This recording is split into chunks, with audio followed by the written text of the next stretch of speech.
Hello, I'm Harry Riley. Welcome to Harry's 10-Minute Tales. This is called The Anniversary by Harry Riley. We'd all gathered together for the evening anniversary dinner at my parents' house. The kids had gone to bed and silence reigned supreme. Plates, napkins, wine glasses and cutlery had been set out very nicely by Aunt Lizzie for the meal. We men were in the back room watching cricket on the television when we heard a commotion from the dining room. Several female voices were raised in alarm and consternation. Turning down the volume on the box, we listened intently, trying to catch the argument, grinning at one another in superior fashion and tut-tutting at the likely trivia being enacted in the next room. Elder brother Walter suggested it was a case of clashing aprons that had sparked it off. But Martin thought the blow-up was more likely caused by who should have the seat next to him, as he was the most handsome of us all. Raised voices. "Are you suggesting I can't count?" fumed Aunt Lizzie. "Yes," exclaimed Wendy, in a high-pitched howl, and grumbling in a stage whisper about senile old goats that should be consigned to the nursing home. No, of course not," came the calming reply from Ellie the peacemaker, as she mentally counted up the dinner guests. "But there are only 12 of us, and you have set the table for 13. Who else are you expecting to call?" This time Lizzie almost screamed in frustration. Her ability was in question. She was also very superstitious and would never have set a table for 13. Her indignation was becoming more strident by the moment. "It's easily sorted," explained Joe. "We just remove the extra plates, and pass all the cutlery and glasses along." "What did I tell you, Ralph? It's a storm in a teacup," Brian muttered to me as he bent low to turn up the sound of the cricket again. Brian was my clever young doctor brother, and he was also a bit of a know-it-all. Wendy shouldn't tease Lizzie. The old girl has a serious heart condition and could pop off at any moment.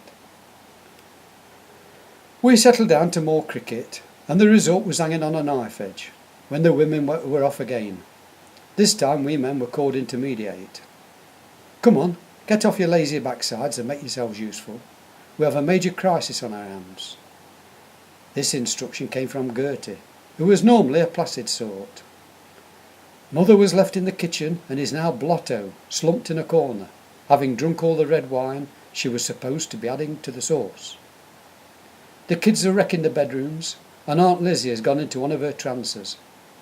The roast is burnt to a cinder, and one of you will have to go and fetch a Chinese takeaway from the village. We men were put to the wheel, and Eric was delegated to collect the food. Eventually we all sat down for a rather late meal. We were trying to figure out why so many things had gone wrong, when Lizzie put down her knife and fork, and with eyes rolling started to have one of her turns. Mother had nodded off on the sofa, refusing all Dad's attempts to get her to the table, and we men had also joined in the bickering. I think it dawned on us all that this get-together had not been such a good idea after all. "The trouble with you lot is you can't take a joke." The deep male voice was coming from Lizzie, as her glazed eyes stared into space. Conversation and backbiting stopped immediately, as all heads swivelled towards the speaker in amazement. Lizzie's head rolled back, and her mouth began opening and closing like a fish. And then came the deep voice again, so unlike her squeaky falsetto. "Come on, you know I like a good party. Why are you all looking so miserable? Don't you recognise a brilliant practical joker? Ha ha, Dumbos, the lot of you. What a wheeze. This has been my best joke yet." Now we could put a name to the voice. It was a voice we hadn't heard for over 2 years, ever since he passed away. "Come on, Ralphie, you used to like my jokes. Surely you haven't forgotten me already." Of course I remembered him. It was Mad Uncle Herbert. You caused all this mayhem and ruined our dinner. Set us at one another's throats just for a crazy laugh. Oh, I was getting bored. I missed all the fun I used to have winding you lot up, so I thought I would return, and Lizzie, poor old dear, has let me back in. She always had a soft spot for me, you know. The others were too shocked to speak, so I continued. Well, now you've had your little joke, and I hope you're satisfied.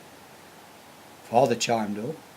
You always were a selfish devil, Herbert. Poor old Liz has been tending your grave every week since you died, and you have made mother as drunk as a skunk. Lizzie's body gave a sudden jolt as if struck by lightning, and Brian, never thought of as an action man, was at her side in an instant, calmly taking her pulse. As she is going fast, he slapped the sick woman's face. Too late, she's going into a coma. The ghostly tones of Herbert now spoke in a more panicky voice. You have to wake her up, or I shall be trapped. If she dies, I will be a laughingstock. Nobody in the history of our ghost club has ever been stuck in somebody else's body at the point of death. It's unthinkable. Sorry, old chum, said Brian. The joke's on you this time.